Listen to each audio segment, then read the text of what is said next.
Selamat malam, Assalamualaikum warahmatullahi wabarakatuh. Selamat malam Bapak Ibu, teman-teman Ibu Ida. Assalamualaikum warahmatullahi Terima kasih sudah wabarakatuh. yang hadir tepat waktu. Tadi Pak Ahmad Kusairi sudah datang sekitar jam setengah 6 ya Pak ya. Jauh sebelum acara dimulai, sebelum kuliah dimulai udah datang. Datang ke rumahnya Bu, pulang maksudnya.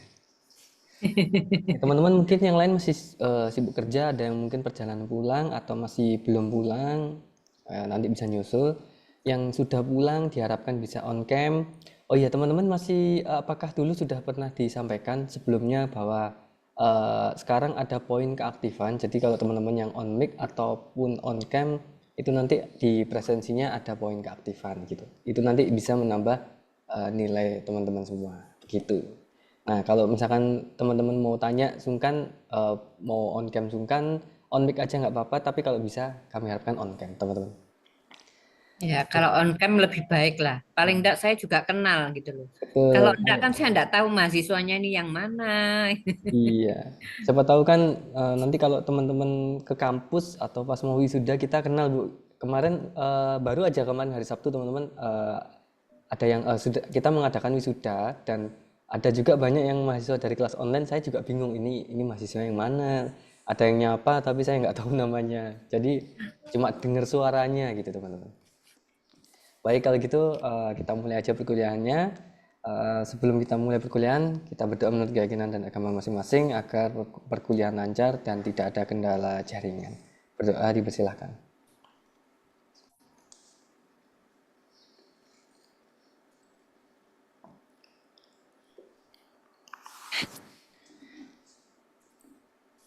Baik, berdoa selesai. Baik kalau gitu waktu dan tempat saya serahkan pada Ibu Ida Nuriana. Silakan Ibu. Ya, terima kasih Mas Hendy. Selamat malam teman-teman. Tolong yang sudah standby bisa on cam biar saya juga lebih kenal dengan teman-teman yang mana sih yang namanya Mbak Rafli, Mas Rafli. Mbak Fariska, ya, Mas Ahmad, Mas Adi, ada Mbak Alvita. Kalau on cam kan saya tahu, oh ternyata ini loh wajahnya gitu, yang cantik, yang ganteng gitu. Kalau gini saya nggak kena, tahu namanya nanti kalau ketemu pun saya lupa gitu ya. Karena banyak mahasiswa yang lain, jadi yang mana satu-satu juga nggak hafal kadang kala itu ya. Oke, saya share materi dulu. Oke, sudah nampakkah di sana? Sudah terlihat, Bu. Oke, terima kasih. Kita mulai ya teman-teman. Materinya pada saat ini kita akan membahas berkaitan dengan filosofi peluang usaha. Ya. Nah, peluang usaha atau inspirasi ya. Ada faktor-faktor yang mempengaruhi inspirasi peluang usaha. Yang pertama berkaitan dengan faktor internal. Nah, faktor internal ini, nah, ini. Ya, faktor internal berkaitan dengan pengetahuan yang dimiliki. Jadi, individu itu sendiri ya. Jadi kemampuannya seperti apa gitu ya. Bisa dikembangkan dari diri sendiri itu yang dimiliki. Mungkin ada berkaitan dengan hobi, mungkin ada berkaitan dengan memang memiliki suatu bakat gitu ya. Bakat terpendam begitu. Bisa jadi seperti itu. Nah, itu yang bisa menumbuhkan ya, secara internal dari diri sendiri gitu ya. Nah, itu dikembangkan. Jadi pengetahuan yang ada dikembangkan di mana yang kita miliki itulah yang harus berupaya untuk berbagai macam cara mengembangkan sebuah usaha dengan sebuah ide-ide yang dimiliki bagaimana dimulai dari nol ya, entah usaha itu dibuat sendiri atau usaha itu bisa join partner gitu ya. Jadi kalau join ya tinggal menyesuaikan saja kesepakatan dari dua orang misalnya. Tapi kalau dari diri sendiri ya mungkin entah itu usaha dimulai dari kecil pun ya, dimulai dari membuat sendiri kecil-kecilan, kemudian mencoba untuk mengembangkan dengan berjualan sendiri atau dititipkan atau dengan secara online ya, karena sekarang adalah eh, sistem digital sudah banyak banget gitu ya. Nah, ini tergantung dari teman-teman. Bagaimana mengembangkan keinginan atau filosofi dari diri sendiri. Kemudian yang kedua berkaitan dengan pengalaman dari individu itu sendiri. Nah, apakah dia memiliki pengalaman? Kalau memang memiliki pengalaman gitu ya, mungkin bisa pengalaman itu dimulai dari teman dekat ya, atau bisa dengan keluarga, ya di keluarga memiliki sebuah usaha sehingga membantu, bisa membantu untuk meneruskan, bisa membantu awalnya, kemudian mencoba untuk berdiri sendiri. Nah, ini berkaitan dengan pengalaman. Jadi ada pengalaman dari individu itu sendiri, seseorang itu untuk mengembangkan potensi yang dimiliki agar menjadi besar. Nah, pengalaman individu itu tadi termasuk bisa berkaitan dengan karena adanya keluarga yang memiliki usaha atau keluarga yang join dengan orang lain, kemudian membantu di dalamnya, gitu ya. Jadi ikut terlibat di dalam bisnis tersebut, ya, memiliki pengalaman itu, atau bekerja di tempat lain, jadi memiliki pengalaman karena bekerja di orang lain, kemudian diterapkan pada usahanya sendiri. Jadi bisa jadi seperti itu juga. Jadi banyak hal yang bisa dipetik dari pengalaman yang ada, misalnya. Ya, katakanlah contoh misalnya, bekerja di Indomaret misalnya ya. Bekerja di Indomaret. Nah, di situ kan pasti mengetahui, oh, kasir itu caranya begini. Oh, barang-barang yang datang harus seperti ini. Bagaimana menata supaya baik. Bagaimana menata supaya konsumen itu mudah mencari dengan berbagai merek yang ada. Bagaimana mengelompokkan ya barang-barang yang dijual dengan hal-hal yang sejenis misalnya. Bagaimana packing gudangnya supaya tertata rapi, kalau mengambil mudah, menjual juga mudah, gitu ya. Karena yang namanya bagian gudang ini kalau ditata dengan rapi, bisa jadi yang lama itu keluar duluan, yang baru bisa terpendam. Nah, ini harus diantisipasi bagaimana cara menatanya supaya barang-barang yang ada itu ya yang lama ya, artinya bukan lama banget bukan, tetapi tanggalnya. Jadi disesuaikan dengan tanggalnya. Jadi kalau tanggalnya itu lebih mendekati awal yang sekarang, yaitu otomatis nanti periode berikutnya untuk mengeluarkan. Jadi sisa yang di gudang dulu yang dikeluarkan dulu. Nah, jadi diurutkan. Hari ini barang-barang yang harus keluar apa saja. Kemudian tanggalnya berapa, supaya tidak expired di gudang. Itu jika berkaitan dengan stok barang gitu ya, karena memang perlu ditata dengan rapi. Sehingga antara yang di outletnya dan di gudang bisa mudah dicari. Konsumen juga mudah mencari barang yang dipilih di outletnya. Nah, itu adalah suatu contoh gitu ya. Kemudian pengalaman saat ia melihat orang lain menyelesaikan masalahnya. Nah, ini jika ada permasalahan ini, beda lagi ya. Jika ada permasalahan, contohnya saja misalnya barang yang dari pabrik dikirim ke Indomaret misalnya. Nah, dari Indomaret di situ ada juga stok barang dari pabrik yang lain karena berbeda barang. Nah, tanggalnya tanggal yang berbeda. Nah, berarti di sini harus disesuaikan. tanggal berbeda tapi barang sama misalnya, ya, sejenis. Nah, berarti harus ditata bahwa sebelah satu sisi adalah barang merek A, sebelahnya adalah barang merek B dengan barang yang sama sebetulnya. Jadi misalnya katakanlah pasta gigi. Nah, pasta gigi dari mana? Kan banyak merek sekarang. Tidak hanya satu dua merek yang ada di lapangan. Ya. Berarti ya harus ditata dengan rapi supaya nanti mencari oh pasta gigi mereknya Pepsodent misalnya. Oh letaknya di bagian ini. Oh merek enzim. Oh letaknya di sebelah sini. Nah itu untuk memudahkan. Nah kalau ada permasalahan-permasalahan berkaitan dengan ini, yaitu bagaimana sih gitu ya. Misalnya katakanlah terjadi kebocoran, misalnya ada tikus, misalnya. Itu kan bisa jadi akan mengganggu gudang. Kalau ada tikus, bagaimana caranya untuk menyelesaikan supaya tikus ini tidak masuk di gudang?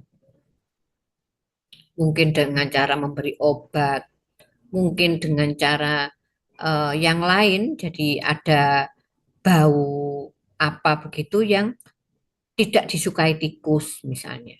Ya, jenis-jenis daun-daunan itu juga ada yang tidak disukai tikus. Ya. Nah, itu berarti harus diantisipasi dengan itu.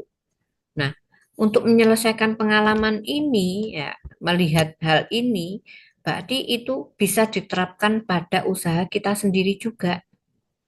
Berarti, oh, dulu itu waktu saya bekerja, memiliki atau melihat pengalaman atasan saya untuk menghindari tikus itu menggunakan obat, misalnya katakanlah permen, misalnya ya, permen tikus, misalnya.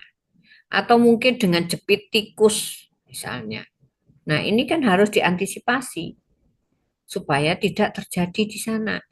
Kalau satu digerogoti, wah bahaya, bisa rusak nanti yang lain-lain juga.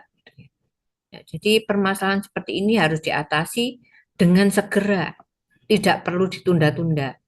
Kalau ditunda semakin banyak kerusakan yang terjadi. Kalau semakin banyak kerusakan yang terjadi, kerugian perusahaan semakin banyak juga. Otomatis karyawan pun kena imbasnya, ya nggak mungkin tidak, pasti kena imbasnya. Nah ini yang perlu diperhatikan. Kemudian intuisi yang merupakan pemikiran yang muncul dari individu itu sendiri. Nah, jadi pemikiran ya intuisi itu merupakan suatu pola pikir ya. Jadi seseorang yang berpikir macam-macam, ya. Jadi menghayal, gitu ya. Intuisi, berpikir. Ya. Berpikir macam-macam kan berpikirnya. Mungkin berpikir untuk memperbaiki, mungkin berpikir untuk barang yang kejelek-jeleknya, atau berpikir bagaimana untuk membantu mengembangkan. Nah, macam-macam yang terjadi. Nah, ini harus dipikirkan. Jadi yang muncul dari individu itu sendiri.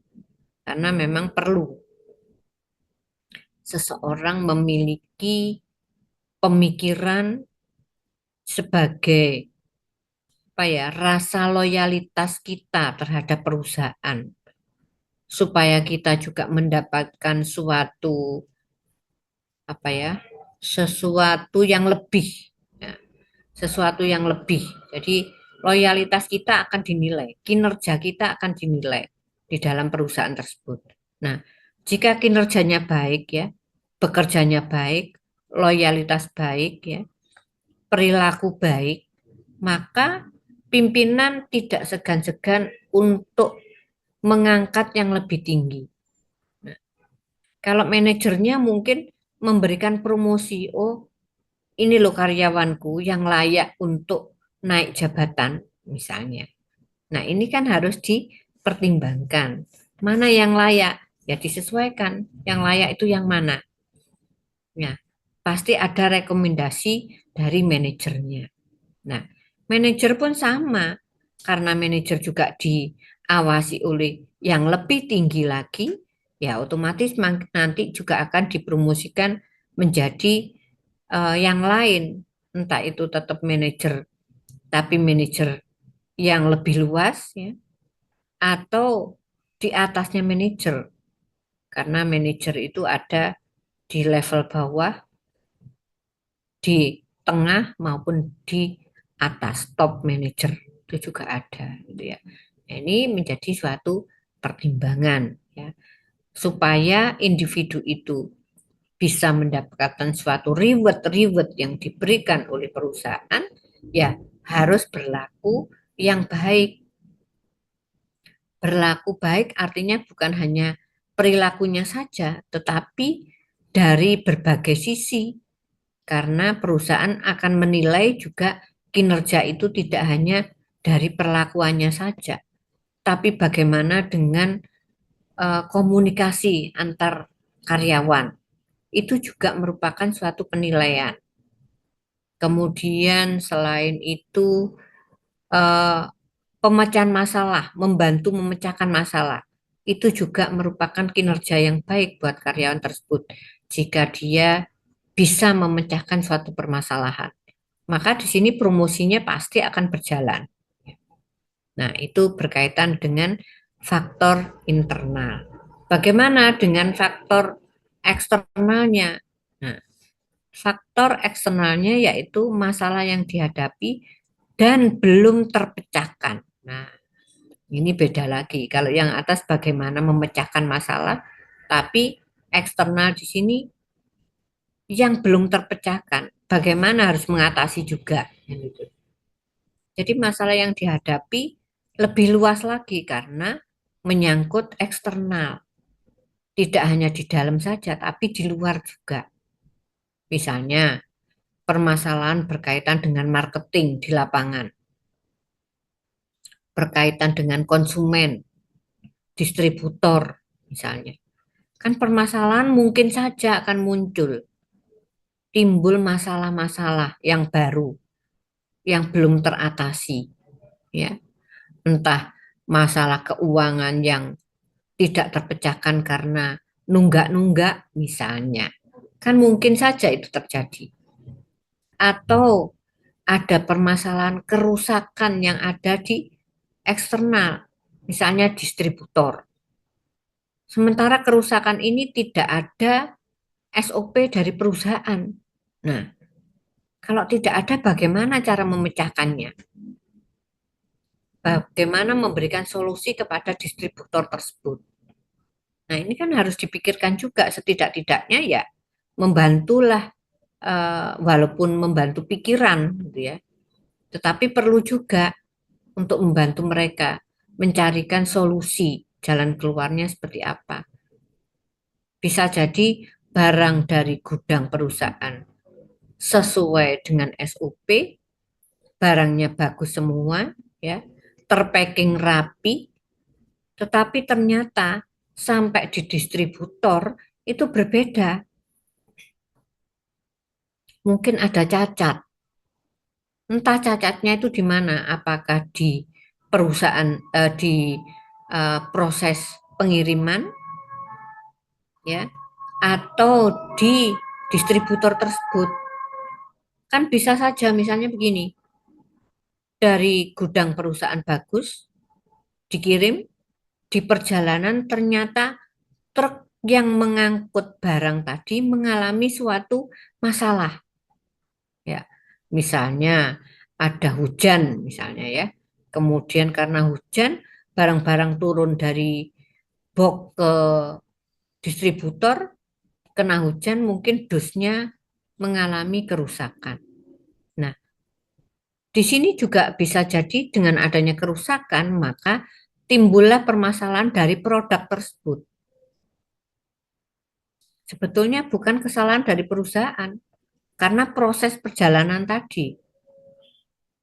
Walaupun itu masih tanggung jawab perusahaan karena sudah dikirim dalam perjalanan untuk mengangkut turun dari box ke distributor, ada hujan deras sehingga kardusnya rusak.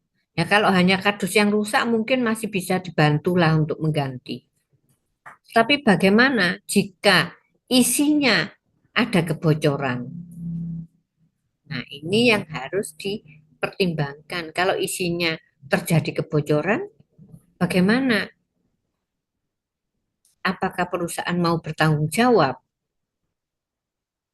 Nah, ini yang harus dipecahkan ya, dirundingkan bersama.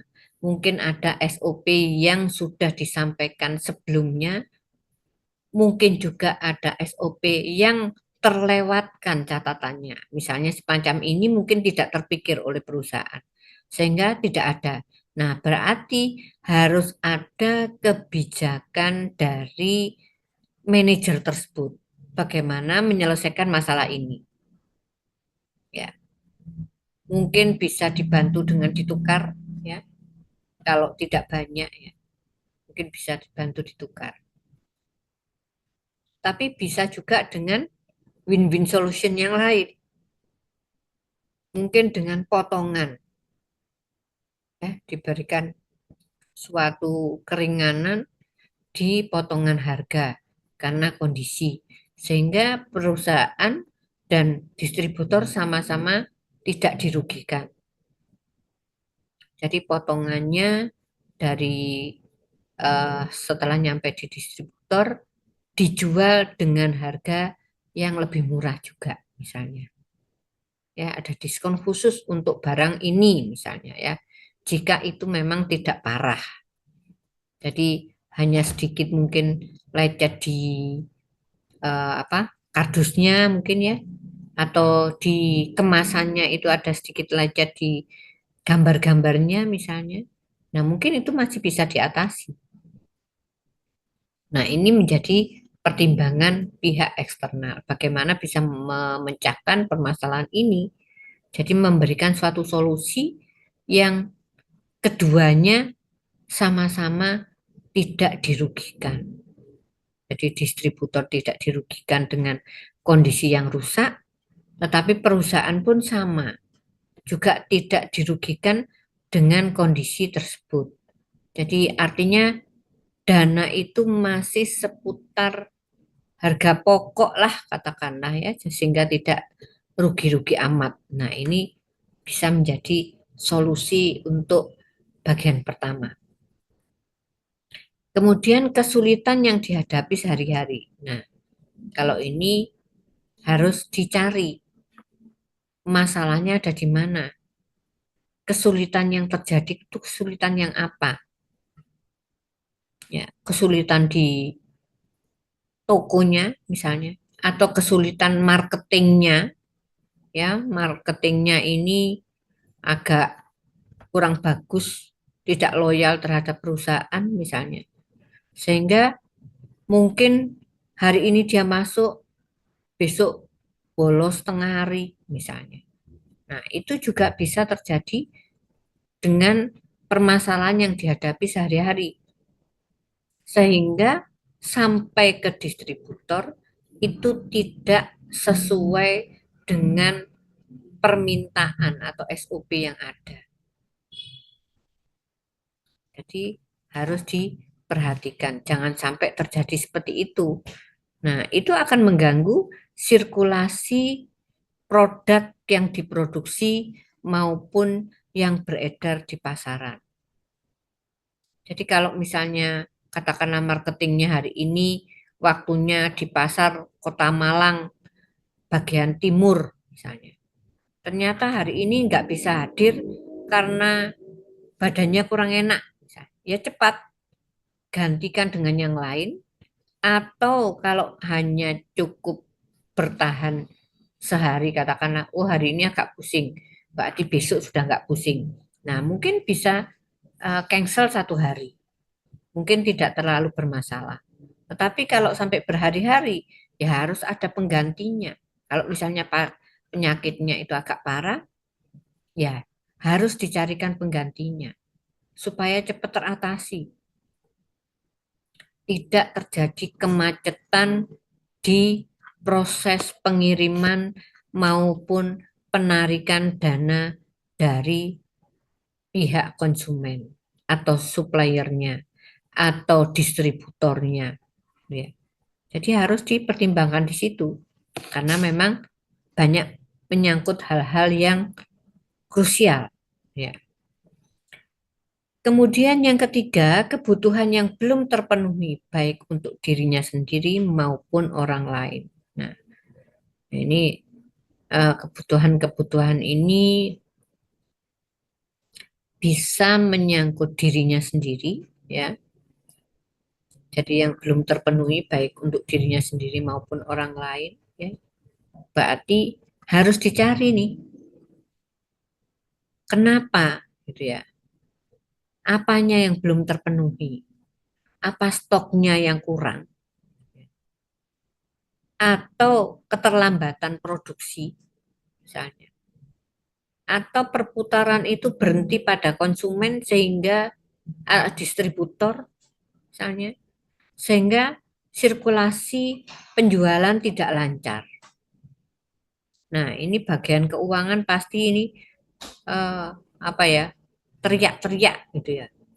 Ya opo koyo ngini. Itu biasanya begitu. Karena apa? Keuangannya tidak lancar akhirnya. Kalau keuangannya tidak lancar, otomatis berpengaruh pada produksi juga. Padahal produksi harus tetap terus berjalan. Nah, sirkulasi keuangan ini yang harus menjadi pertimbangan supaya bisa lancar gimana caranya. Ya carikan solusi. Ya, datangi itu konsumen-konsumen, distributor toko-toko, ya. Datangi semua. Retail-retailnya, misalnya kalau langsung ke retail, tidak ke distributor misalnya.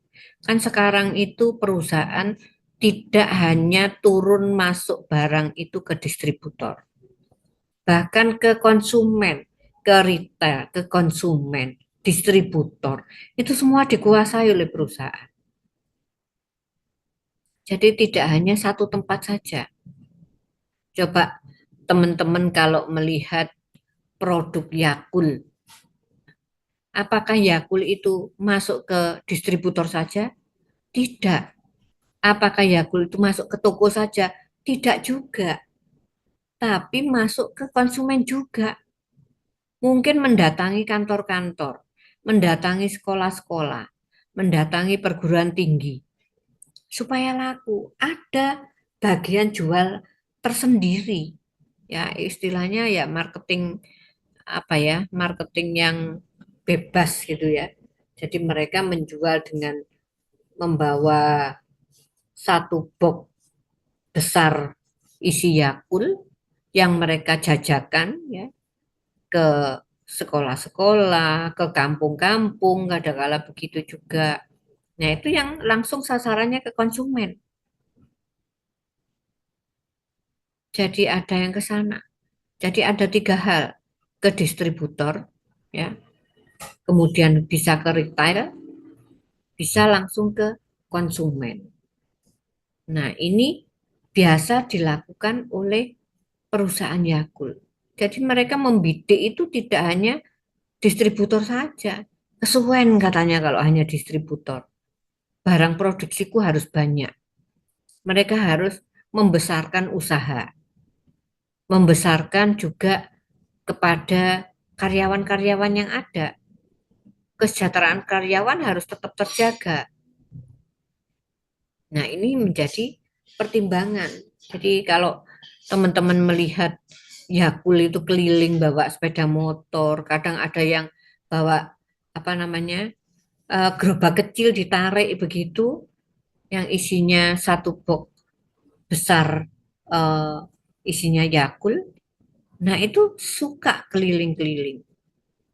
Ya, mungkin teman-teman juga pernah membeli produk-produk Yakult yang semacam ini, ya karena produk ini tidak hanya masuk ke kantor-kantor atau ke perguruan tinggi atau ke sekolah-sekolah, ada juga yang keliling ke rumah-rumah.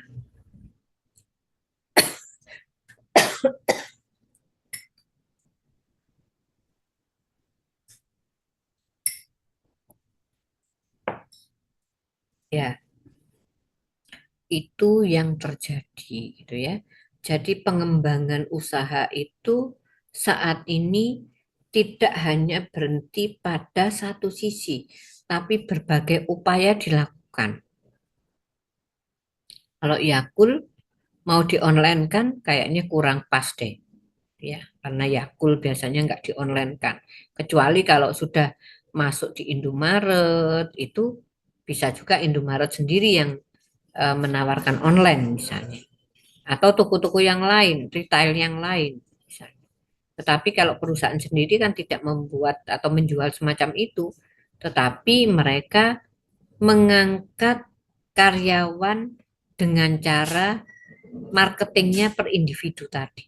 Jadi menjual keliling sendiri, tinggal perhitungan omsetnya berapa. Nah, omset ini dia akan dapat berapa persennya misalnya. Terus semacam itu yang dilakukan sudah berjalan sekian tahun, sudah cukup lama. Nah, sayangnya eh, sebetulnya saya juga pernah mengajukan untuk kunjungan ke perusahaan Yakult. Tetapi tahun ini sepertinya masih ditiadakan sehingga terpaksa mahasiswa yang sudah saya data itu belum bisa berangkat. Karena mereka itu minta data untuk keberangkatan itu satu bis sekitar 56 lah, sekitar itu kurang lebihnya. Sementara mahasiswa sudah saya data, ternyata sampai saat ini tidak ada SOP turun untuk jadi berangkat ke sana. Belum sempat ke sana. Saya sih sudah sempat ke sana, pernah ke sana, gitu ya. Tetapi untuk mahasiswa saya yang saya ajak ke sana dengan data perkiraan untuk satu bis ternyata belum bisa terlaksana. Ya eman juga sebetulnya, tetapi ya harus bagaimana lagi karena pengajuan ini ya dengan biaya gratis, tidak biaya sendiri. Jadi bisnya gratis dari perusahaan. Dijemput di Malang, diturunkan kembali di Malang. Nah, enaknya di situ. Jadi kita hanya perlu menyiapkan untuk makan siang sendiri. Itu aja. Jadi kita nggak perlu sewa bis, ya. Kita akan diajak, ditunjukkan di sana, ya. Kita diberi snack, kita diberi Yakul juga, gitu ya. Nah, itu yang terjadi. Jadi Yakul itu bisa semacam itu. Bahkan mungkin yang lain itu apa itu ya? Susu apa itu yang di Pandaan itu. Nah, itu juga bisa melakukan seperti itu juga, gitu ya. Cimori ya, Cimori nggak salah. Nah, itu juga begitu. Jadi kita bisa berkunjung ke sana. Kalau teman-teman mau, bisa berkunjung ke sana bareng-bareng. Tapi biayanya ya biaya sendiri. Nah, itu yang menjadi beban kita. Nah, sementara Yakul kemarin tidak. Jadi semua itu adalah perusahaan biayanya. Kita nggak membayar sama sekali. Kita hanya menunjukkan 2 botol Yakul kosong. Jadi artinya kita pernah membeli Yakul, kita tunjukkan, dan kita buang di perusahaan. Jadi botol kosong itu dibawa, nanti buangnya di perusahaan sana, di tempat sana kalau kita sudah nyampe. Kemudian setelah itu mungkin ya siapa yang mau belilah paling tidak kita ya mungkin beli satu apa ya satu box kecil itu ya isi berapa itu 5 biji misalnya. Cuman sekitar berapa ya? Nggak mahal sih, sekitar 10.000 atau berapa begitu. Nah itu yang terjadi. Nah, ini usaha perusahaan untuk mengembangkan. Jadi mereka memberikan suatu solusi supaya konsumen itu nggak jauh-jauh, ya. Berarti membelinya bisa di depan rumah karena keliling-keliling sudah marketingnya. Nah, ini suatu apa ya? solusi buat mereka untuk mengembangkan usaha, untuk usahanya tadi supaya tetap bisa jalan, ya, bahkan mungkin bisa lebih banyak daripada biasanya karena ada marketing yang keliling. Ya, mereka menjualkan memang. Biasanya saya lihat ibu-ibu yang berjualan membawa sepeda motor keliling gitu ya. Kemudian berhenti di sekolahan, menawarkan ke guru-gurunya, menawarkan ke siswa yang ada gitu. Karena mereka tidak ngecer ya. Harus satu box itu, satu box sekitar 10.000 misalnya ya. Udah 10.000 itu kan belinya. Nah, kalau misalnya katakan anak SD ya nggak mungkin lah kalau mau beli satu box gitu ya, kecuali kalau guru-gurunya, nah itu ditawari beli satu box 2 box, nah itu yang eh, mereka memang dana kan siap gitu. Tapi kalau siswanya, apalagi kalau siswa SD ya kemungkinannya kecil untuk membeli, kecuali kalau di saat orang tuanya jemput. Nah, itu kesempatan menawarkan kepada wali murid tadi. Ini adalah gambaran bagaimana kebutuhan baik itu antara diri sendiri maupun orang lain ya. Antara perusahaan, antara diri sendiri, pengembangan diri sendiri, ya tetap harus diupayakan.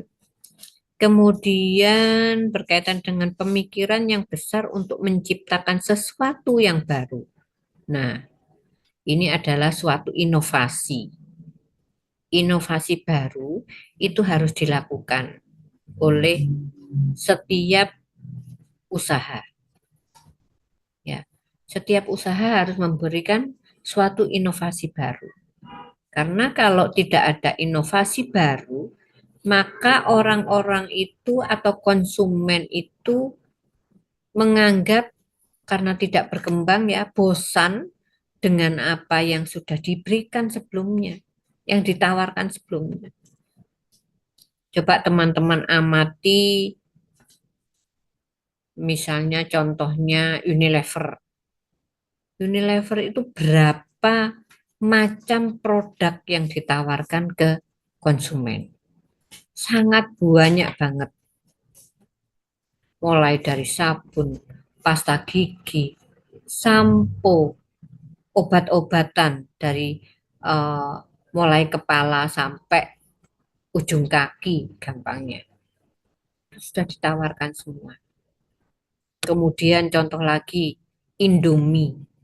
Indomie itu apa yang tidak ada di sana? Ya,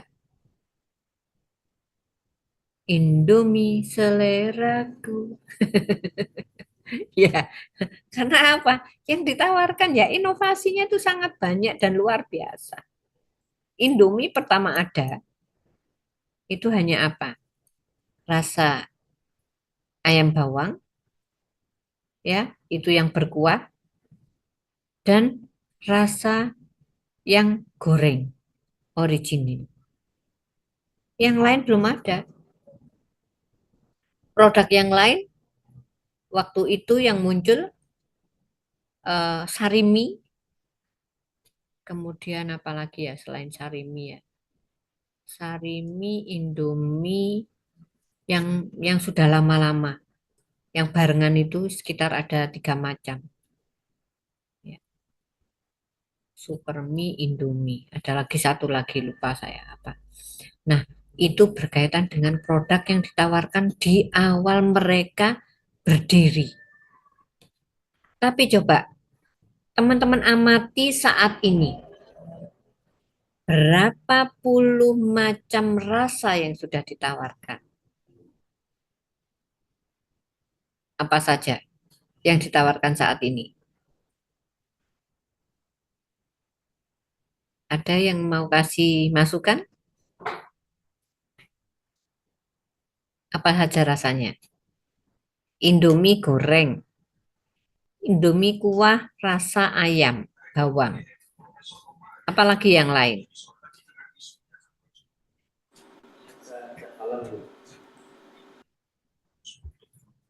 Ya, suaranya kecil banget. Ada rasa cakalang, Bu. Rasa cakalang. Apalagi banyak banget rasanya sekarang. Rasa kari, rasa geprek, rasa ayam geprek, rasa rawon, rasa mie Aceh, ya, rasa rendang, ya, nendang. Nah, kan banyak sekali yang ditawarkan. Jadi banyak sekali macam rasa kari, rasa ayam bawang, rasa ayam pedas, rasa soto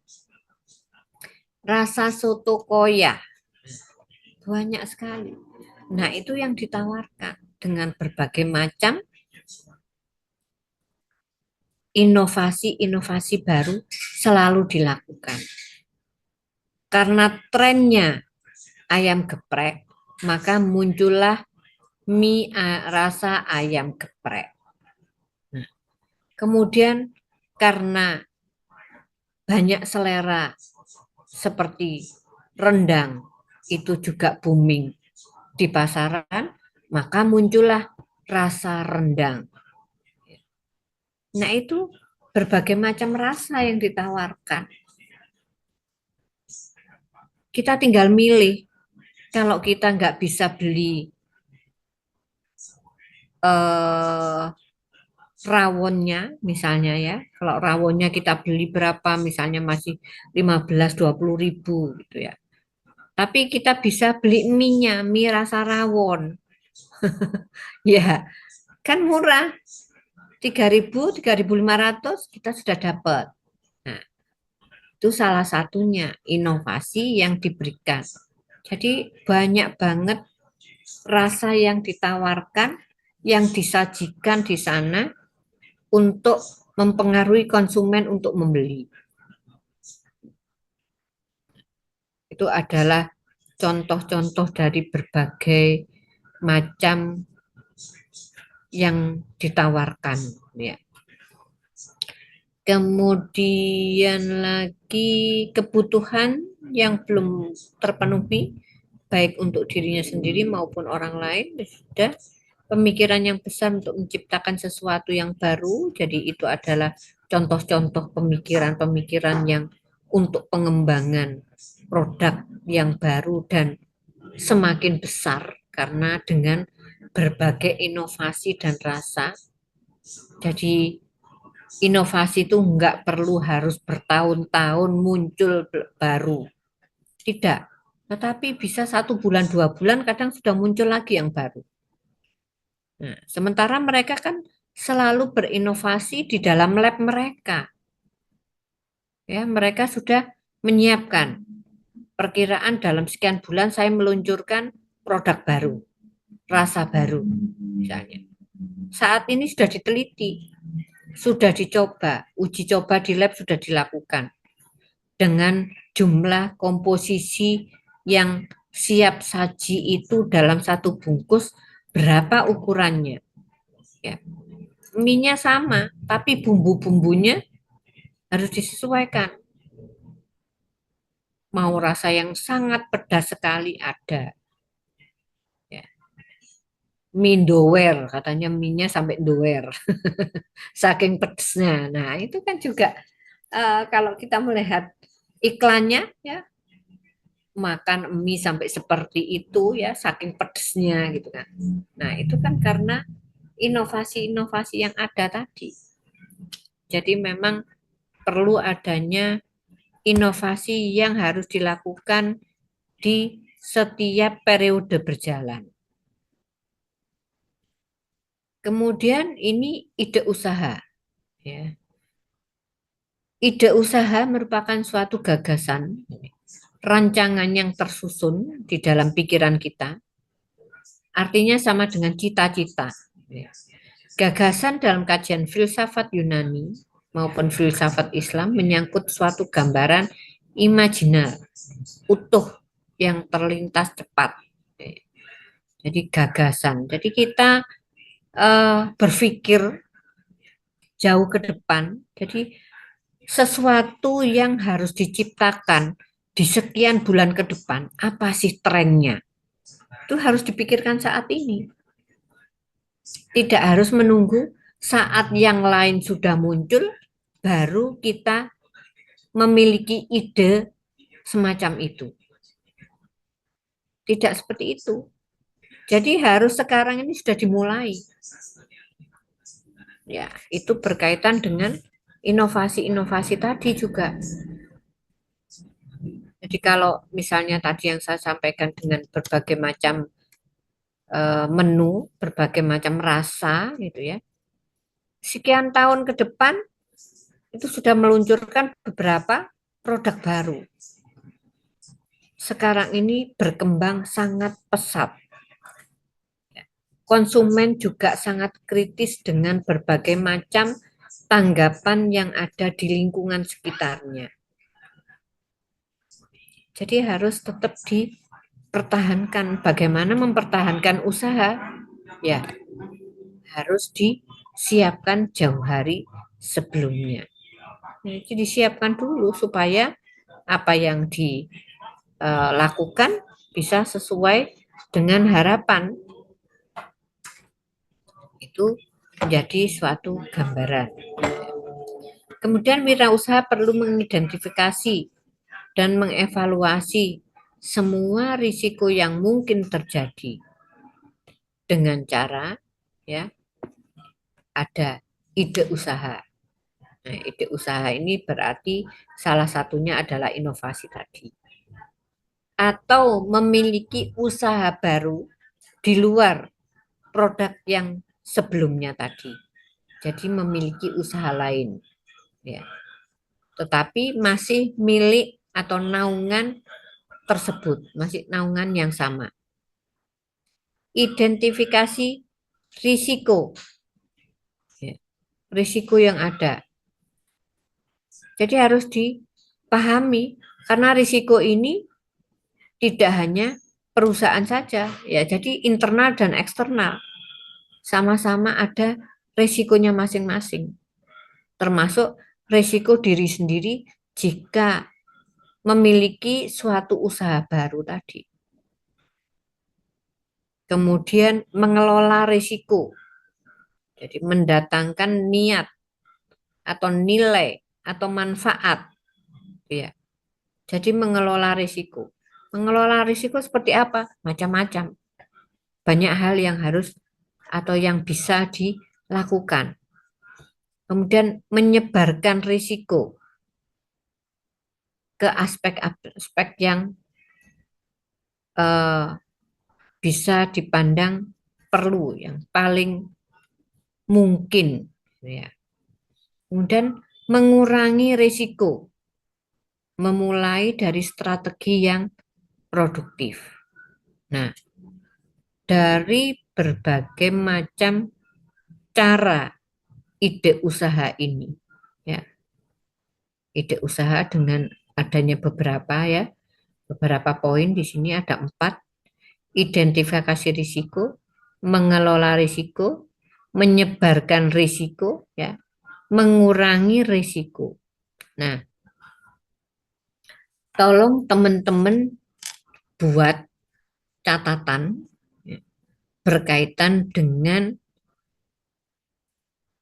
mata kuliah atau berkaitan dengan ide yang ada ini. Jadi ide usaha, tetapi ini ada 4 hal ini yang harus dikelola.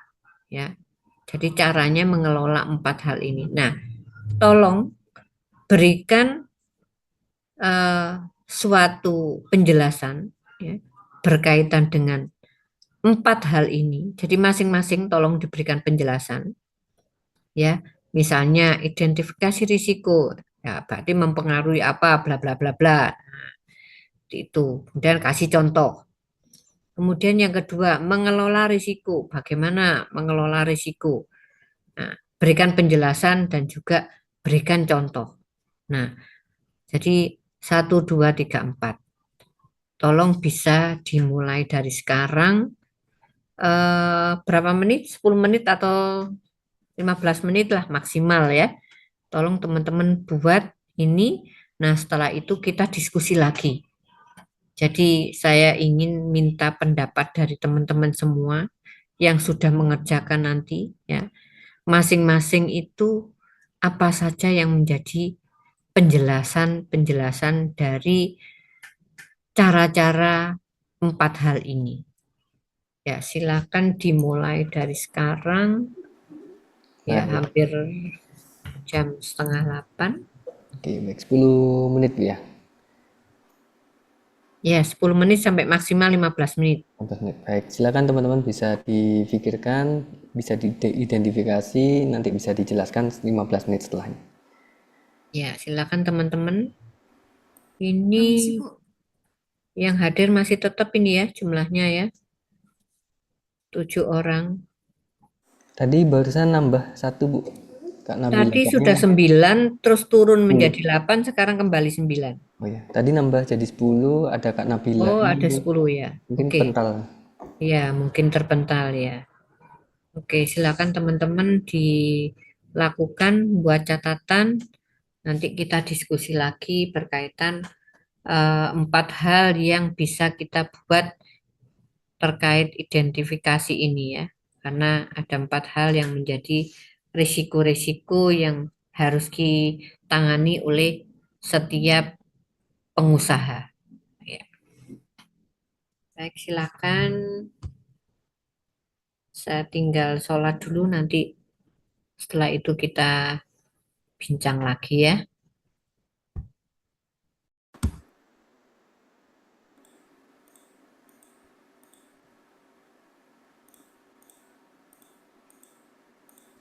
Oke, gimana teman-teman?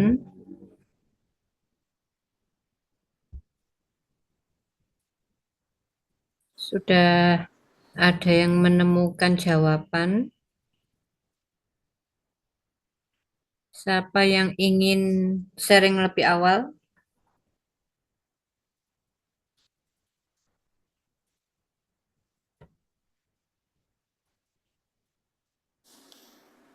Silakan mungkin Mas Rafli mungkin sudah siap barangkali.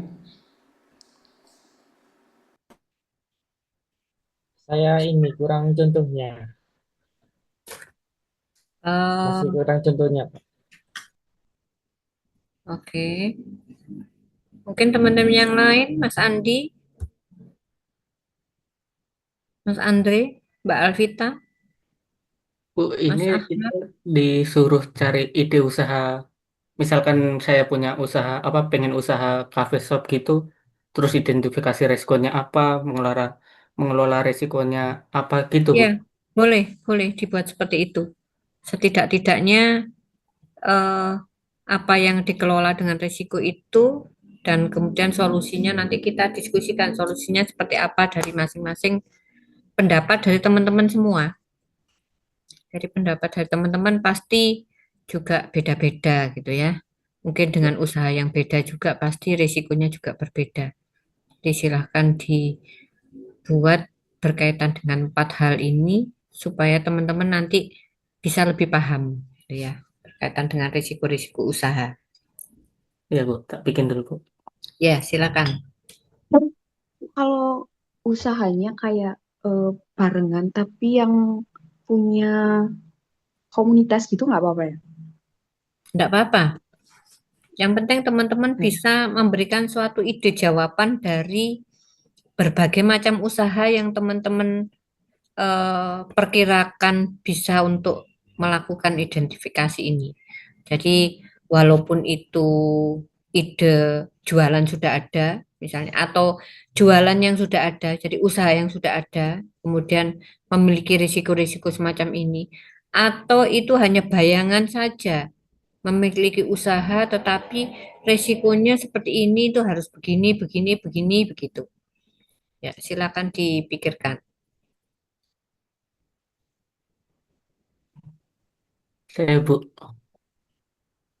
Ya, siapa? Mas Adi deh. Ya, jadi gini, Oke, Bu. Saya itu silakan Mas Adi. punya ide untuk membuka usaha coffee shop khas Jember dan untuk Oke. menyajikan kopi robusta lokal, lokal-lokal Jember sini dari perkebunan sekitar yang Hmm. dipadukan dengan makanan ringan tradisional Jember seperti suar-suwir atau roti tape. Dan untuk Oke. target pasarnya seperti mahasiswa, pekerja kantoran, dan wisatawan yang mencari suasana nyaman dan produk lokal. Ini masih di bagian pertama ya? Ya, yang bagian Oke. ide usaha. Oke. Dan untuk identifikasi resikonya itu seperti risiko pasokan, ketersediaan biji robusta lokal yang tidak stabil Hmm. karena faktor cuaca ekstrim atau panen gagal. Jadi nggak semua daerah Jember itu kopinya bagus-bagus. Ada beberapa daerah yang bagus.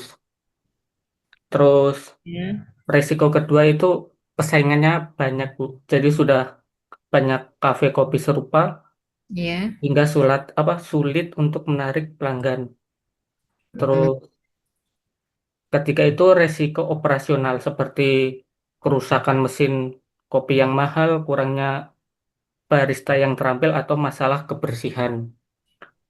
Mm-mm. Terus resiko pemasaran, kurangnya apa ya? Jadi saya juga kan belum ada pengalaman dari marketing. Jadi untuk promosi yang efektif itu belum ada pengalaman. Mungkin itu untuk resikonya. Terus bagian ketiga, mengelola resiko yang mendatang nilai atau manfaatnya. Untuk contohnya itu, jadi terlebih dahulu berinvestasi pada mesin roasting kopi sendiri untuk mengelola biji kopi mentah dari petani lokal. Jadi dari Mm-mm. beberapa daerah yang belum bagus itu Iya. kita olah sendiri biar kopinya jadi bagus. Mungkin itu untuk Oke. investasi awal besar atau butuh keahlian. Oke. Terus manfaat atau nilainya.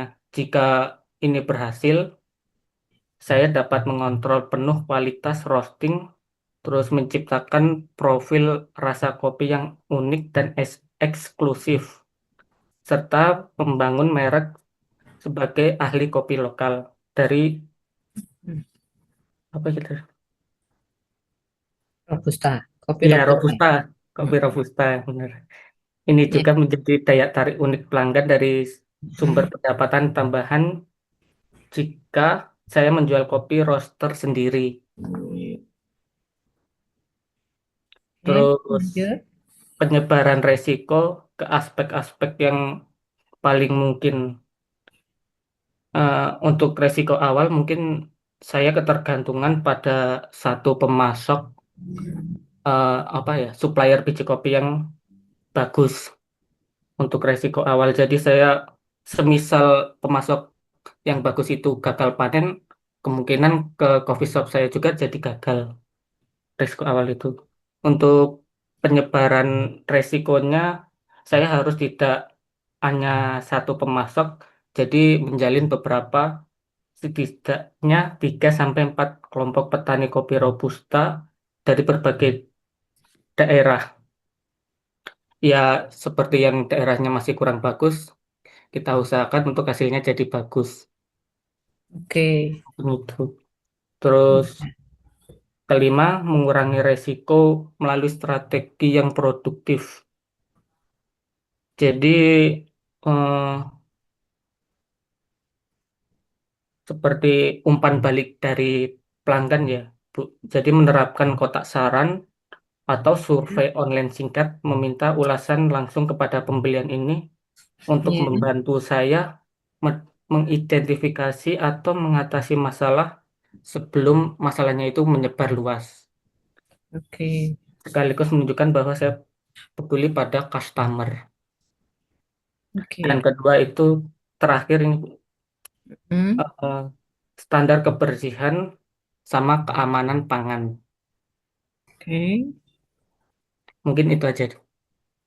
Baik, terima kasih. Saya tanggapi nanti ya. Kita lanjut dulu ke Mbak Alvita. Silakan Mbak Alvita. Iya, kalau saya mungkin ide usahanya kayak seperti kemarin yang vape store itu dengan menyediakan vaping seperti mop, pot, liquid dan aksesoris lainnya. Kalau untuk identifikasi resikonya, yang pertama paling yang mengelola risiko itu kita menawarkan produk premium yang sulit didapat Ibu di tempat lain. Oke. Terus juga nyediain produk yang berkualitas dan memiliki izin resmi edar. Hmm. Kalau untuk yang menyebarkan risiko ke aspek yang paling mungkin itu paling ini sih nerapin sistem PO atau pre-order buat barang-barang yang agak mahal. Jadi kalau kita, jadi kita nggak perlu nyetok banyak karena takut kurang laku ya karena terlalu mahal. Kalau buat yang ketiga, mengurangi risiko, bangun komunitas paling Ibu, biar pelanggan itu jadi loyal dan balik lagi ke toko kita. Sama aktif promosiin toko lewat live TikTok biasanya dan Shopee. Itu paling Ibu. Terima kasih. Oke, terima kasih Mbak Alvita. Ada yang lain lagi nih yang sudah selesai? Gimana dengan Mas Ahmad? Ini Bu, kalau saya ide usaha saya itu catering catering makanan sehat Bu. Oke. Jadi ini mungkin buat kerja kantoran atau mahasiswa yang sulit menemukan makanan-makanan yang sehat, mungkin ini bisa jadi solusi. Cuma untuk resikonya bahan bakunya itu susah dicari, mungkin juga harganya juga nggak stabil. Terus eh, kadang juga banyak pesaing. Kemudian yang terakhir apa makanannya kurang higienis. Mungkin untuk solusinya kita bisa apa melatih staf-staf untuk bagaimana dapur itu selalu bersih dan makanan yang didapat selalu higienis. Untuk yang bahan baku itu kadang harga juga tidak stabil. Jadi solusinya itu menurut saya eh, mengambil pemasok-pemasok lain yang bisa memasok bahan baku dengan harga murah dan makanan tetap segar. Karena dengan ide usaha ini kan namanya catering makanan sehat. Bagaimana makanan itu sampai ke customer-customer itu tetap segar ya, Bu. Mungkin itu kalau saya. Oke, baik. Terima kasih Mas Ahmad. Mas Fadio, ada Mas Fadio? Ajar Bu. Ya, silakan Mas. Baik Bu. Jadi kalau saya akhir-akhir ini kepikiran untuk membuat satu usaha yaitu yang lagi tren di TikTok itu Bu, steak ayam. Ya. Nah, jadi kalau untuk identifikasi resikonya mungkin kayak kualitas bahan baku ayam yang tidak konsisten, yang dimana mungkin hari ini ayamnya bagus, besoknya dagingnya mungkin kurang manis dan lain-lain. Terus Hmm. kayak kegagalan proses pengolahan ayam, kayak kerusakan peralatan pengolahan dan keluhan pelanggan tentang rasa dan kualitas ayam. Terus untuk Hmm. poin keduanya, mengelola risiko yang mendatangkan nilai atau manfaat, itu mungkin seperti menggunakan bahan baku ayam yang segar dan berkualitas tinggi, melakukan perawatan peralatan pengolahan secara teratur, dan mengumpulkan feedback dari pelanggan untuk meningkatkan kualitas ayam. Poin ketiga yaitu menyebarkan resiko ke aspek-aspek yang paling mungkin. Contohnya kayak menggunakan jasa supplier yang dapat diandalkan untuk bahan baku ayam. Terus menggunakan teknologi untuk meningkatkan efisiensi dan mengurangi kesalahan. Poin keempat, mengurangi risiko melalui strategi yang produktif. Contohnya kayak melakukan pelatihan untuk staf pengolahan tentang proses pengolahan ayam yang higienis. Terus mengimplementasikan sistem pengawasan kualitas yang efektif. Jadi kayak pengawasannya itu harus harus super super ketat supaya daging atau rasanya itu bisa dijamin dan tidak pernah berubah gitu Bu. Mungkin dari saya Oke. sekian. Baik, Terima terima kasih kasih Mas Fadio. Mas ya Bu. Andri, bagaimana? Halo Mas Andri. Izin Bu, belum selesai Bu. Oh, mungkin seadanya saja coba disampaikan. Atau yang lain lagi, siapa yang lain lagi nih? Mbak Fariska, ada Mas, ya Mbak Ah, Fariska, silakan. masih belum selesai, Bu. Belum selesai, oke. Atau mungkin dicoba aja dulu. Mas Rafli, ada Mas Rafli? Halo Mas Rafli, kemana ini Mas Rafli Halo ini? Ibu, baru masuk Ya, lagi tadi nge-lag. oke. Ya, ya. Gimana tadi? Sudah sempat membuat tugasnya? Iya Bu, tapi kurang satu. Kurang satu, oke. Iya, Ya, silakan dilanjut lagi. Mbak Alvita tadi sudah ya? Mbak Alvita sudah. Tinggal Mbak Fariska, Mas Rafli, sama siapa tadi ya? Mas Andi sudah, Mas Rido.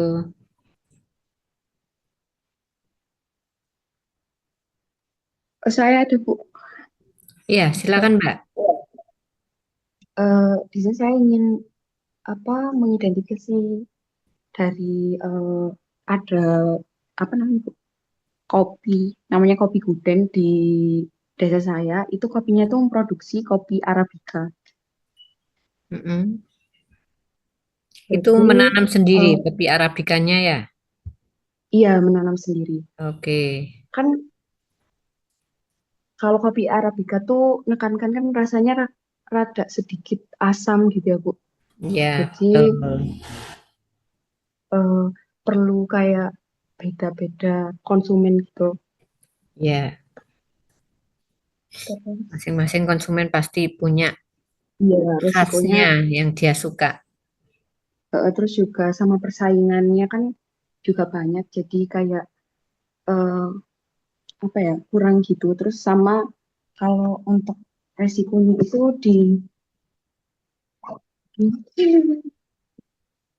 kalau untuk maaf Bu, nanti dulu deh masih belum ini hilang semua.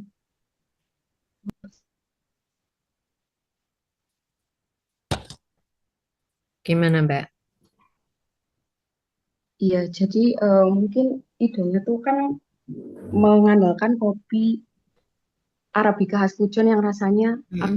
rasanya agak asam gitu. Terus resiko utamanya kan di pasar mungkin preferensi rasanya orang-orang kan punya rasa yang berbeda-beda. Terus persaingannya Ya. juga lumayan ketat dan promosinya itu kan kayak di komunitas-komunitas gitu, Bu. Jadi ketergantungan sama masyarakat lokal gitu.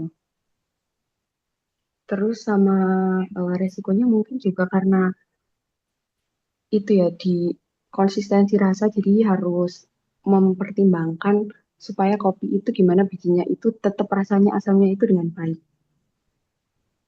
Terus Hmm. untuk mengelola resikonya pastinya itu perlu dilakukan edukasi tentang rasa terus penyeduhan kopinya yang baik itu seperti apa supaya bisa gimana supaya rasanya itu bisa diseduh bisa enak gitu loh Bu. Terus selain itu eh,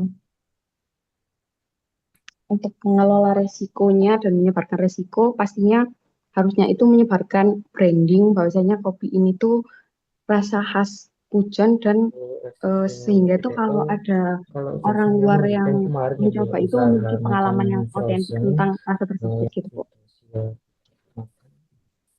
Terus untuk mengurangi resikonya mungkin bisa lebih memanfaatkan media sosial sama Ya, berkomunikasi lebih tepat dengan pelanggan seperti itu. oke, itu untuk pemasaran ya Pak Tia. Oke, dilanjut lagi. Mas Rafli tadi sudah mau menyampaikan? Ya Bu, baik. Ini Ya, saya mau silakan Mas. menyampaikan. Saya ingin melanjutkan usaha yang kemarin Bu, usaha makanan Oke. frozen siap saji, tinggal Hmm, memanaskan saja atau mengolahnya hmm, saja.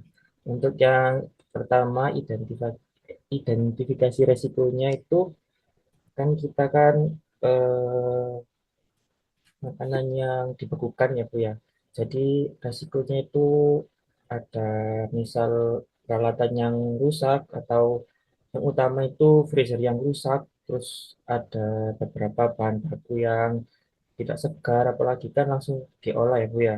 Terus ada hmm. beberapa mungkin kemasan yang bocor karena kan kerja cepat kan, jadi kadang-kadang kurang teliti untuk melihat kemasannya tersebut.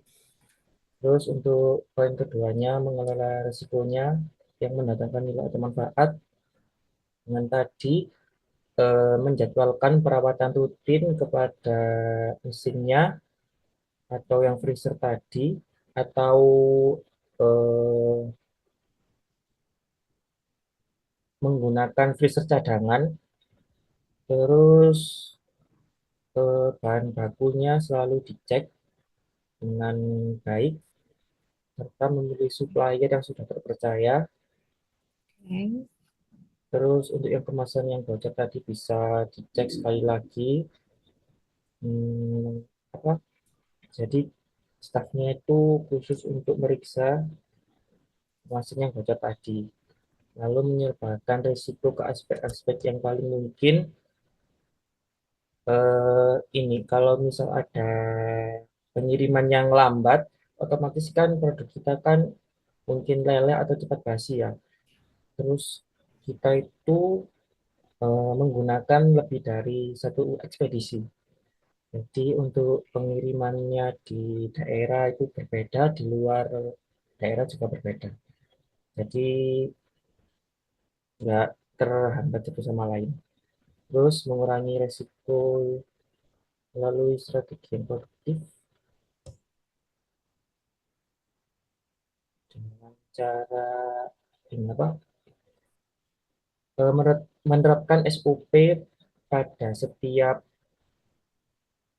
sistem pengolahan, pengemasan, dan penyimpanan, serta melakukan pelatihan kepada para karyawan. Seperti itu. Sama ini, menerapkan sistem FIFO. Jadi kan kita bisa tahu mana ya produk yang akan basi sama kadaluarsa. Seperti itu. Sekian, terima kasih. Baik, terima kasih Mas Rafli. Baik, ini teman-teman sudah memberikan masukan-masukan terkait dengan produk masing-masing ya, karena berbeda-beda. Ada yang siap saji, ya, ada yang catering, ada yang kopi gitu ya. Eh, Mbak Alvita tadi juga berbeda gitu ya, produk yang disampaikan. Kemudian juga Mas Fadio juga ada perbedaan. Jadi masing-masing apa yang sudah teman-teman sampaikan tadi gitu ya, memang semuanya intinya di awal-awal setiap usaha pasti memiliki suatu risiko yang harus dikelola ya, harus ditangani ya. Jadi, risiko-risiko kan macam-macam gitu ya. Nah, risiko ada yang berkaitan dengan proses awalnya, risiko yang dalam proses perjalanannya, risiko yang pada akhir perjalanannya. Nah, itu masing-masing berbeda-beda dengan apa yang sudah disampaikan tadi. Kan ada risiko tadi yang di perjalanan, ada yang risiko tadi ada di akhir, gitu ya. Ada yang juga di awal. Jadi masing-masing teman-teman yang sudah presentasi tadi berkaitan dengan kopi juga begitu. Bagaimana dengan pemasoknya? Ya, namanya supplier itu kadang kan bisa lancar, bisa tidak. Mungkin juga ada kendala. Atau mungkin kopinya masih basah, harus perlu dijemur dulu misalnya. Tapi bisa juga dikelola dengan cara yang lain. Misalnya, untuk strateginya dicari menampung kopi sebanyak mungkin, gitu ya. Jadi membeli kopi itu tidak harus di saat mendekati penjualan, tetapi jauh hari sudah ditampung dulu. Saat panen, kita tampung kopi-kopi itu. Sehingga nanti di saat perjalanan tidak ada permasalahan karena stok cukup. Kemudian harga tinggal cek harga di pasaran. Kalau harga naik, mungkin juga tinggal menyesuaikan produk yang dijual. Kalau harga turun, toh juga membelinya sudah sekian bulan yang lalu. Jadi hasilnya pun pasti berbeda, gitu ya. Harga pun kemungkinan juga pasti berbeda. Saat panen raya, pasti kopi itu tidak terlalu mahal harganya. Nah, itulah kesempatan untuk menampung. Jadi mengelola risiko yang memiliki suatu manfaat, gitu ya. Dengan kita menampung dengan harga murah, stok barang, ya. Stok barang nggak perlu harus yang kering, stok barang basah saja kita jemur sendiri, ya, untuk kemudian disimpan kalau sudah kering. Nah, ini akan lebih apa ya, mendapatkan manfaat yang lebih. Di saat sekian bulan ke depan, harganya pasti sudah melambung. Karena apa? Panen sudah lewat. Jadi kita mengelola risiko tadi dengan cara ini, salah satunya. Kan memungkinkan, gitu ya. Mengurangi risiko juga di saat produksi. Karena apa? Kita sudah siap, barangnya ada. Tinggal mengelola saja bagaimana caranya kita menjual. Kalau kita mau stok banyak ya, misalnya katakanlah tidak hanya untuk diproduksi sendiri, tidak aja untuk di kafe sendiri, kita pasti untung besar itu. Karena kopi harganya cukup lumayan. Apalagi kopi itu kopi-kopi yang berkualitas. Kopi-kopi yang khusus ya. Apalagi tadi kopinya robusta ya. Ya, kopi robusta itu banyak disukai. Ya. Karena rasa yang khas. Apalagi kalau didapat dari daerah pegunungan. Itu berbeda rasanya. Nah, berbeda dengan punyanya Mbak Sapa tadi yang kopi ya. Apa tadi yang kedua? Mas Ahmad ya. Nah, oke. Tadi dengan yang kopi yang agak asam tadi. Oh, Mbak tadi ya, Mbak Alvita ya, kopi ya tadi juga ya. Mbak Fariska, Bu. Oh, Mbak Fariska. Oh ya, yang dari Pujon tadi ya. Oke. Pujon dengan Dampit itu beda. Rasa kopinya juga berbeda. Ya. Kalau kita beli kopi sasetan, ya, atau yang bukan saset pun ya. Kalau kita beli apa itu yang agak asam itu, yang kita seduh tanpa tanpa ada letaknya itu ya, tanpa ada endapan, apa itu namanya saya lupa itu. Itu agak asam. Nah, tetapi orang juga suka Nescafe ya, Nescafe. Nescafe itu agak asam. Kalau yang memiliki penyakit lambung, maka tidak akan kuat minum kopi ini karena ada rasa asamnya. Tetapi di orang-orang tertentu juga suka, tapi lambungnya kuat. Nah, ini tergantung dari masing-masing konsumen. Ya, konsumen itu kan berbeda-beda. Ada yang lebih suka ada asam-asamnya, ada yang tidak. Nah, ini masing-masing berbeda. Jadi, karakter dari kopi itu sendiri juga akan menentukan ya karena ada Arabica, ada Robusta gitu ya, kopi itu macam-macam. Nah, itu juga kalau kita merasakan kopi dari daerah lain, yang pecinta kopi pasti juga merasakan perbedaan. Oh, ternyata dari sana itu lebih enak misalnya. Ya, pasti akan merasakan itu. Kalau saya mungkin tidak terlalu karena tidak terlalu suka kopi ya, tidak pecinta kopi ya. Kadangkala saja minum bila perlu saja. Kalau enggak gitu ya. Sehingga untuk merasakan yang agak asam mungkin saya juga kurang suka. Saya suka yang tidak asam. Nah, ini juga selera dari konsumen masing-masing. Jadi resiko-resiko yang ada di berbagai aspek ya. Ada yang mendatangkan manfaat dan ada yang tidak mendatangkan manfaat. Dan ada yang mendapatkan suatu strategi, risiko yang memiliki strategi khusus. Tadi contohnya misalnya dengan adanya kita menyimpan stok barang.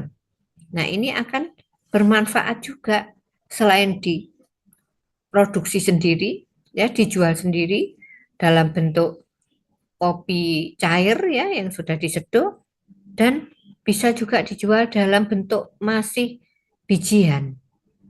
Nah, pasti akan menguntungkan sekali. Kopi biasanya kalau naik biasanya lumayan. Per kilo bisa berapa ribu. Nah, kalau per kilo ada untungnya 2-3 ribu misalnya, bahkan bisa sampai 5 ribu, ya tinggal ngalikan aja berapa kuintal yang dimiliki. Udah kelihatan tuh untungnya. Bu, sekarang harga kopi turun terus, Bu. Oh gitu ya? Terakhir itu kita terima harga tertinggi 78.000, sekarang 68.000 Oke, permasalahannya ada per di mana? kilo. Oh, masa panen, Bu. Biasanya turun harga sekarang. Oh mungkin begini, salah satunya karena musim yang ada saat ini tidak stabil. Iya, kalau tahun kemarin itu kan El Nino ya, Bu. Jadi gagal panen. Terus Mm-mm, harga meroket. mm-mm, Tadinya itu 40.000, terus mm, sampai tertinggi 80.000. oke. Terus awal tahun kemarin stabil di 70-an, sekarang turun. Hmm, Turun udah oke. 68 sekarang. Oke, nah ini kalau misalnya stok di awal tadi banyak yang saya katakan tadi, kemudian naik meroket tadi, wah itu keuntungannya luar biasa ya, dari 40 menjadi 80 lebih gitu kan. Nah, walaupun turun-turun sedikit ya, saya rasa masih untung gitu ya, untungnya masih banyak karena stok di awal tadi. Jadi itu adalah kesempatan gitu ya. Tetapi itu juga suatu rezeki juga ya, yang diterima gitu ya dengan adanya harga yang meroket tadi. Walaupun ada penurunan, tetapi dengan harga pembelian yang di awal tadi, saya rasa masih nggak ada masalah gitu ya. Tetapi kalau di saat beli, di saat meroket itu baru beli misalnya, nah ini permasalahannya bisa rugi karena ada penurunan tadi, gitu ya, penurunan yang agak lumayan tadi berapa ribu penurunannya ya. Nah ini Mas Adi ini suka membeli produk-produk kopi ini atau memang Kebetulan saya kerja di gini, Bu, apa distributor kopi. oke. Kopi dari petani, pengepul, Hmm, supplier gitu. mm-mm, mm-mm. Jadi Hmm. kerjanya di pengepulnya. Enggak, saya di PT Sumber Kurnia Alam. Oh, PT-nya. Oke, oke. Hmm. Jadi PT ini yang menampung kopi-kopi tersebut ya. Iya, Oke. Dikelola sendiri atau dijual dalam bentuk ungkul, gelondongan gitu? masih dalam bentuk biji. Dari Oke. petani itu kan masih kotor. Terus Mm-mm, kita sortir, mm-mm, dibersihin, mm-mm. sebagian diekspor, sebagian kirim ke lokalan kapal api, Bu. Oke, kirimnya ke kapal api dan juga ke ekspor juga ya. Iya, Ya, artinya berarti di sini kan cukup besar gitu karena perkembangannya ya tidak dijual hanya di lokal tapi di internasional karena eksporan tadi. Ya, hmm. ini sangat bagus sekali. Nah, ini berarti pengalaman dari Mas Adi ini bisa dibagi-bagi nih ke teman-teman ya, supaya apa namanya teman-teman juga memiliki tambahan wawasan berkaitan dengan produk kopi, termasuk tadi dengan yang lain yang Mbak Fariska tadi mungkin punya pengalaman juga berkaitan dengan kopi tadi ya, yang siap saji tadi. Nah, itu juga bisa ditambahkan gitu ya. Kemudian teman-teman yang lain mungkin strategi yang diambil gitu ya dengan adanya apa yang sudah disampaikan bisa juga dimanfaatkan untuk menjadi lebih baik lagi.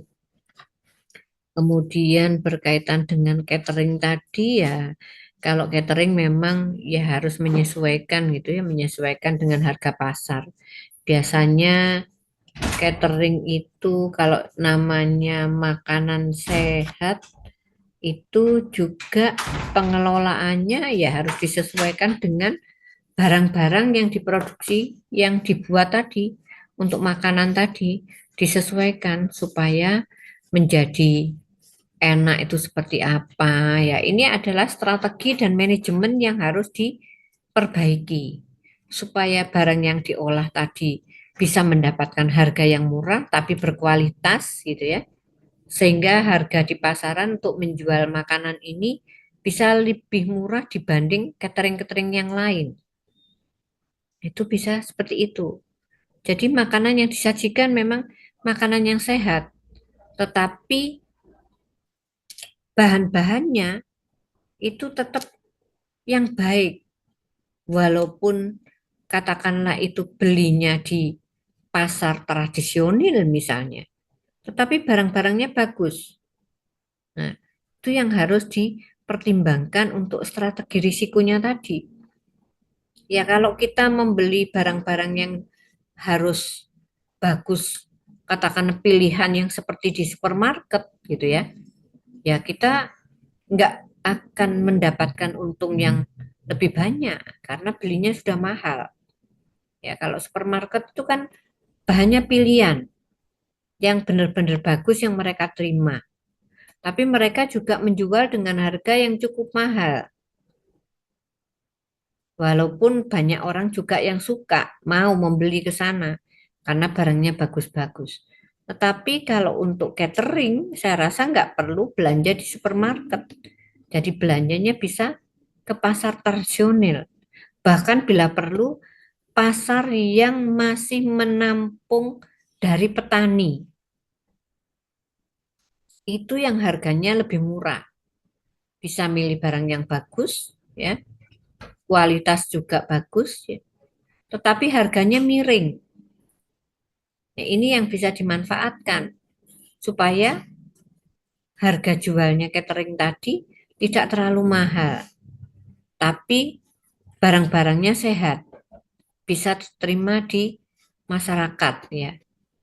Nah, ini strategi yang harus dipilih gitu ya. Artinya produktif lah yang bisa digunakan untuk saat ini dan kelanjutannya.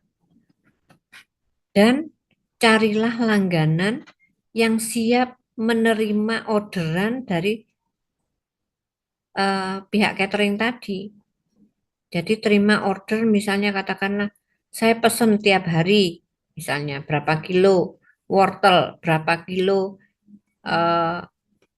selak, berapa kilo bungkul. Nah, itu biar mereka menyiapkan, tinggal ngambil saja. Barangnya aku harus mau yang bagus-bagus, enggak mau yang jelek misalnya.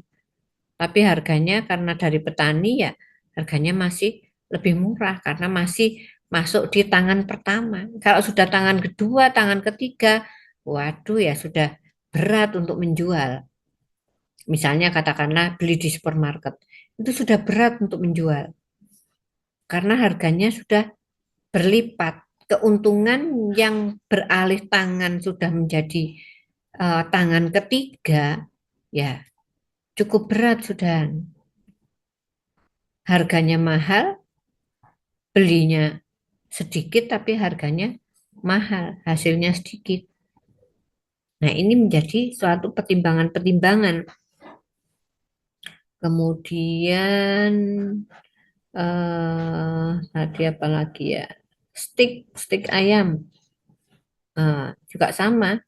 Ayam juga memiliki kualitas-kualitas yang harus dipertimbangkan gitu ya. Jadi harus jeli dengan penyembelihan ayam.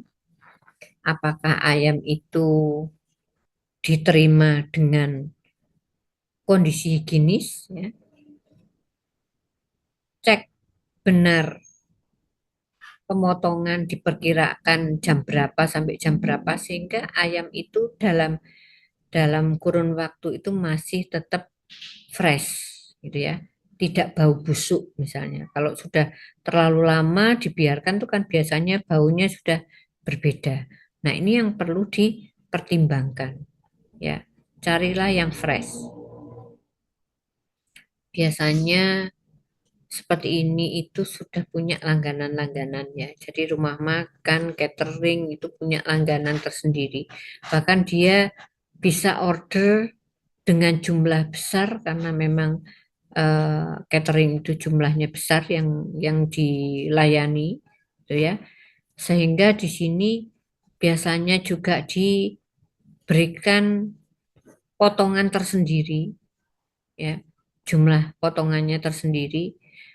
Pemotongannya pun juga biasanya juga ada sesi waktu gitu, sehingga supaya barang yang diterima tetap bagus, ya, tetap fresh, sehingga di saat konsumen itu menerima makanan, maka makanan itu tidak akan ada rasa yang tidak enak. Kalau sedikit aja rasa jam yang terlewatkan begitu ya, ada sedikit-sedikit bau-bau asam atau apa. Nah, maka di sini suppliernya harus ditegur karena konsumen tidak akan mau nanti membeli. Ya, pesan cateringnya nggak akan mau karena gara-gara tidak fresh tadi. Nah, ini menjadi pertimbangan. Oke, dengan apa yang saya sampaikan, ada pertanyaan mungkin sebelum kita lanjutkan sedikit? Teman-teman ada pertanyaan? Belum, Bu. Oke, Ibu lanjut di topik ide usaha ya. Hmm. Jenis-jenis risiko yang dapat dievaluasi dalam usaha. Ada risiko pasar atau persaingan, ada risiko finansialnya, ada risiko secara teknisnya.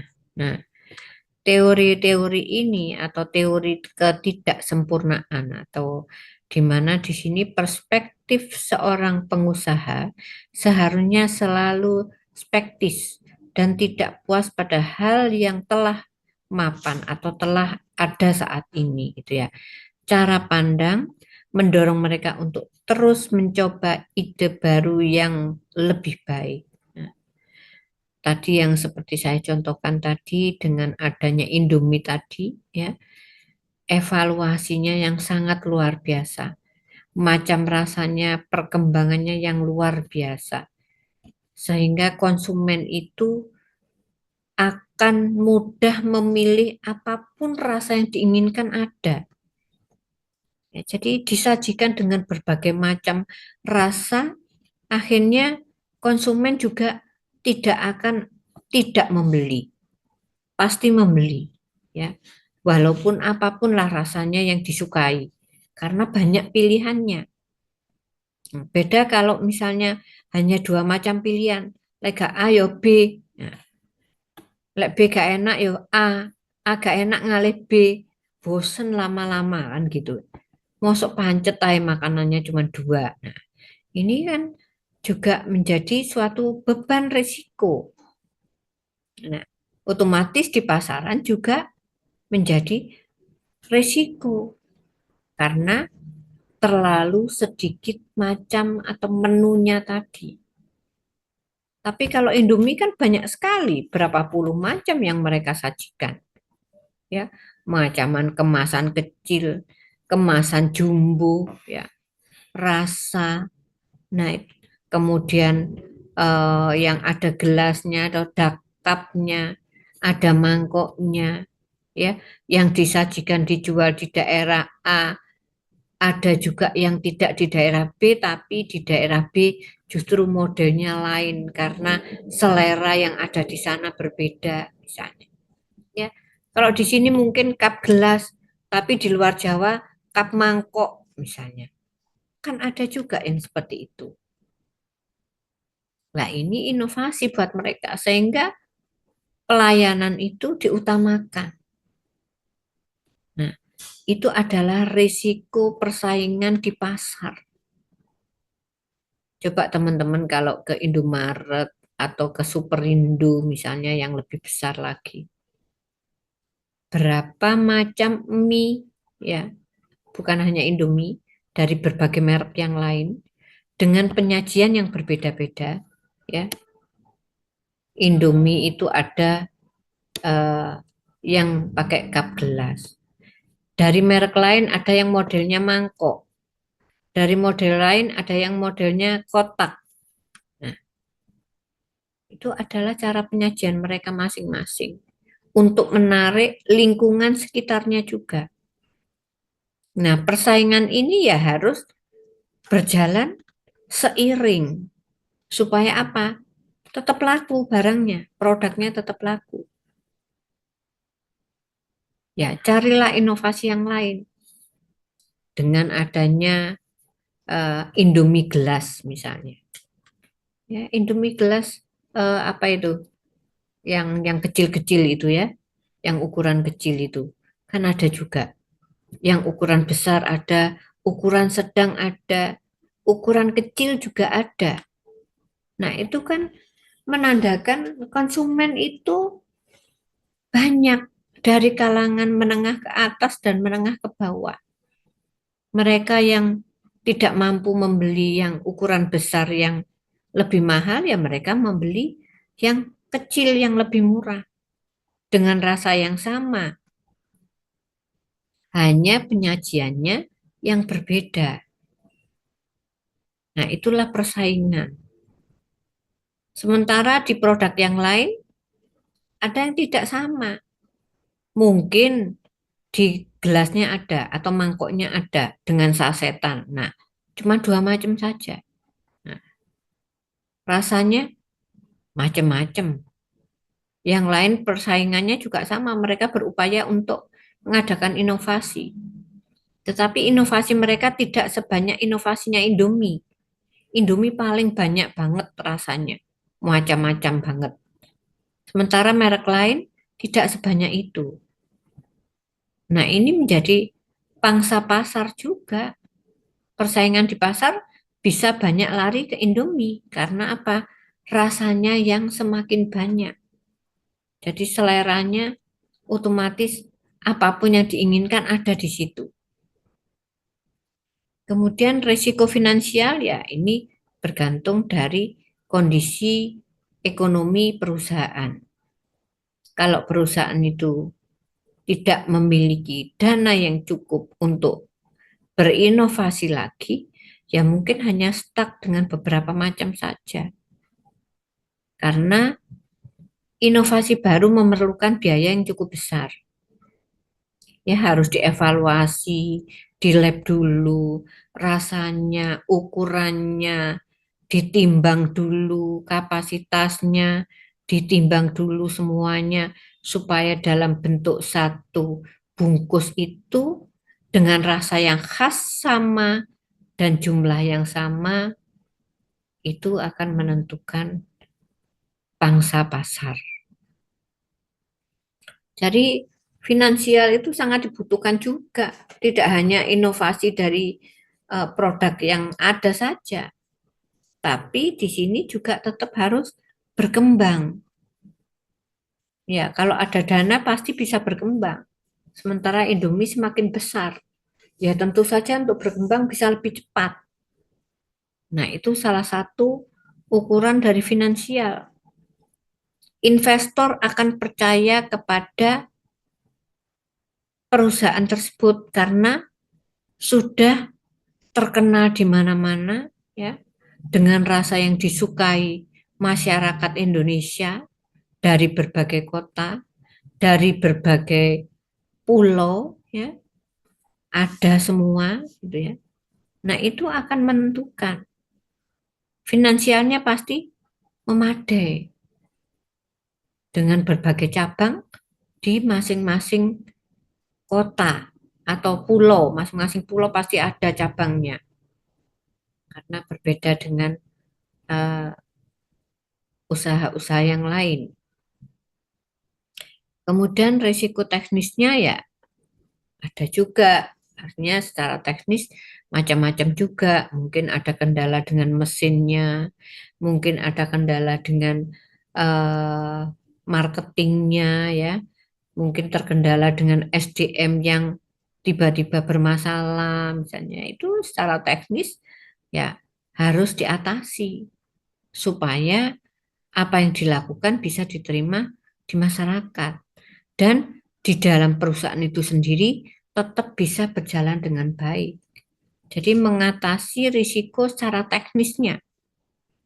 Jadi risiko pasar, ya, tantangan di persaingan pasar secara global, kemudian risiko finansialnya berkaitan dengan dana atau keuangan yang dimiliki, ya, perputaran dananya, ya, accountingnya, ya harus dipertimbangkan. Kemudian secara teknisnya. Nah, itu adalah bagian setiap semua pengusaha, ya. Plus minus selalu ada, risiko selalu ada, entah itu di bagian mana, entah di sesi awal, entah di sesi perjalanannya, ya, selalu ada. Nah, itu adalah bagian-bagian di mana kita memiliki suatu usaha, ya. Oke, teman-teman masih ada yang ingin ditanyakan? Silakan jika ada yang ingin ditanyakan. Ada yang ingin ditanyakan, teman-teman? Tidak terasa sesi kita sudah habis ya. Mungkin bisa on cam untuk foto bersama. Oke, baik teman-teman, silakan on cam kita dokumentasi.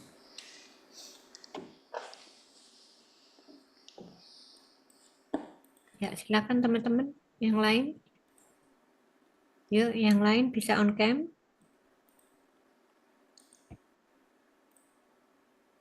Mas Andre, Mas Fadio.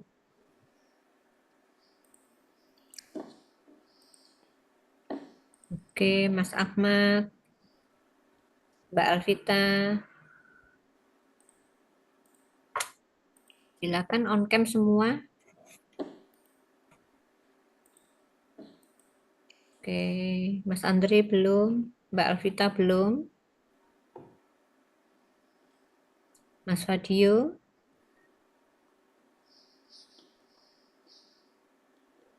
Yuk, bisa on cam. Mas Rafli. Bisa on cam.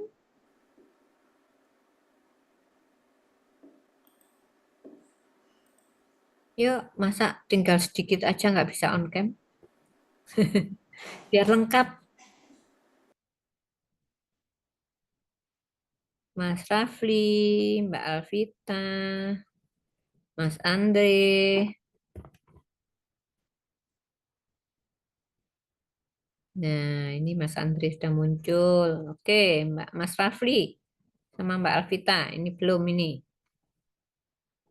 Ayo Mbak, Mas, silakan.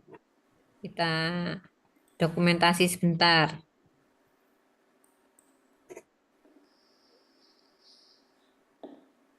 Oke, Mas Rafli kayaknya kameranya error tuh. Ini udah on cam cuma mungkin kameranya bermasalah.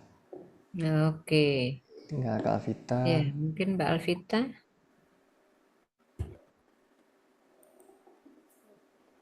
Ya, oke, mungkin diambil dokumentasinya aja, Mas. Baik, terima kasih. Baik, teman-teman, saya hitung ya. 1. Oh, ada yang hilang? Nggak apa-apa. Ya. 1. Ini ada Mas Pak Ahmad. Hmm. 1, 2, 3. Ada yang nambah lagi? Oke, 1, 2, 3. Oke, terima kasih teman-teman. Terima kasih Bu Ida. Ya, Jadi sama-sama. Terima kasih teman-teman semua. Sampai ketemu lagi di pertemuan kita minggu depan ya. baik, terima kasih teman-teman. Kita ketemu lagi minggu depan di pertemuan sudah keempat Bu ya, nggak kerasa ya. Ya, Ini nggak terasa. Iya, perlu saya sampaikan teman-teman. Mungkin nanti ada tugas yang saya sampaikan besok ya. Besok saya kirimkan ke Mas. Jadi siap. teman-teman juga menerimanya masih besok. Oke, terima Siap. kasih. Wassalamualaikum warahmatullahi wabarakatuh. Waalaikumsalam warahmatullahi wabarakatuh. Sampai jumpa minggu depan teman-teman. Selamat Ya, malam semuanya. selamat malam.